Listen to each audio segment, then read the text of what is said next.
I don't know if anybody out there has ever been a victim of a catalytic converter theft, but if you have, it could ruin your day, ruin your week. You could be on the bus for the next 3 months. Catalytic converter thefts have risen 1,200% in the last recent years.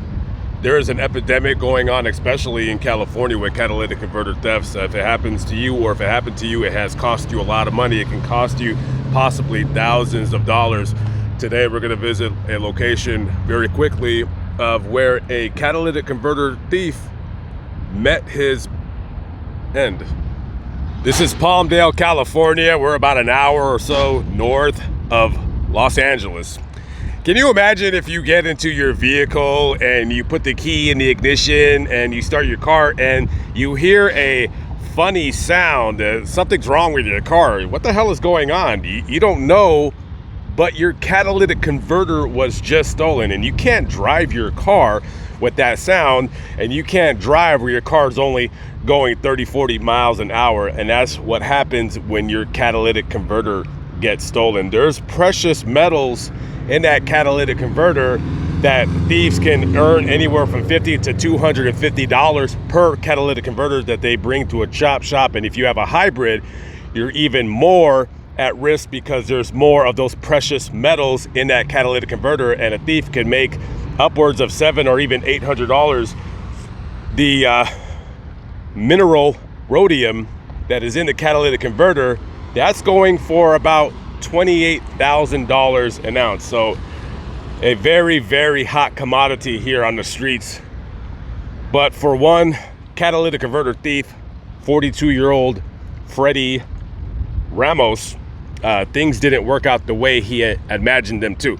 So February 14th, 2023, we are here at this very shopping center, and right in this parking spot right here, a woman has a excursion, a lifted up excursion, a nice truck, and I'm sure that she worked quite hard to pay for that vehicle. So she's in her vehicle and she's sleeping, and Freddie Ramos and his gang, they park right next to her vehicle because they see a lifted truck, and well, that's easy. You don't even gotta jack it up. You just go right under, start your saw, and 90 seconds later, you're out the door. So Freddie goes under her vehicle and starts sawing away.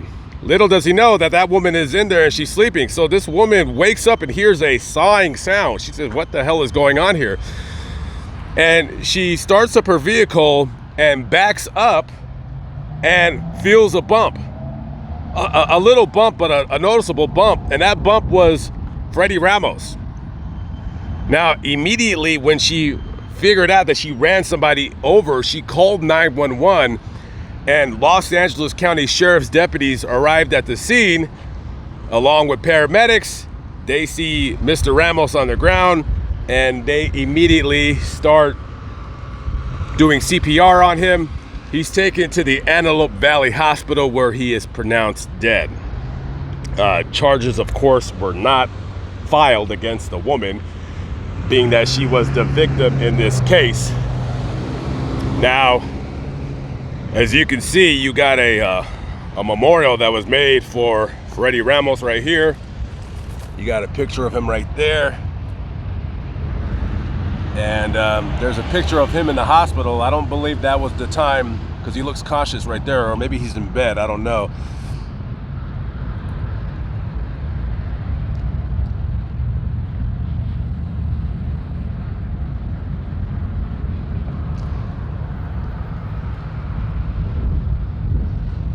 There's another one right there as well.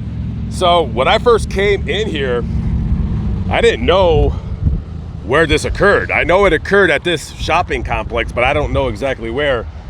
And just by dumb luck, I happened to park right there. And little did I know that I was right at the scene of the crime. Well, the crime that was taking place was the attempted theft of the catalytic converter. And let me tell you, of course, this guy didn't deserve to die. This guy probably, maybe he had a drug problem or whatever, and he was going around and doing that. But see, what a lot of these criminals don't understand is that when they do that to people, you not only do you ruin people's lives, temporarily, you make it very difficult for people to be able to do anything. 75% of Americans live check to check, and many of them don't even have $1,000 in the bank. So if he would have stolen her catalytic converter, what are the chances that she would have been without a vehicle for several months and living in the Antelope Valley? Yeah, there's public transportation, but that's beside the point.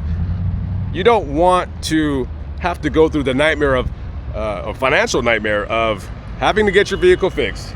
And in the meantime, you're asking your friends or your family if you could borrow their cars, or if you can get rides, or you have to rent a car. A lot of people don't have that extra expense. Living in California, even if you're here in the Antelope Valley, rent is still kind of high out here. So I'm pretty sure that lady didn't have the necessary funds to be able to cover that possible theft. However, luckily she didn't experience that because she was in the vehicle, and it's unfortunate that Mr. Ramos died doing something that he shouldn't have been doing. And let that be a precautionary tale to anybody out there watching. People aren't playing. You got to be pretty. You gotta be pretty brave to go into somebody's car and try to steal their catalytic converter, because oftentimes you don't know if whether they're in their house and they have a gun, they'll come out there and kill you. I mean, I don't know. I don't steal from people. That's not how I was raised. Currently, we're in Lamont, California, about 10 miles south of Bakersfield. We're walking on Buena Vista Boulevard, and right down where that stop sign is, that is Fairfax.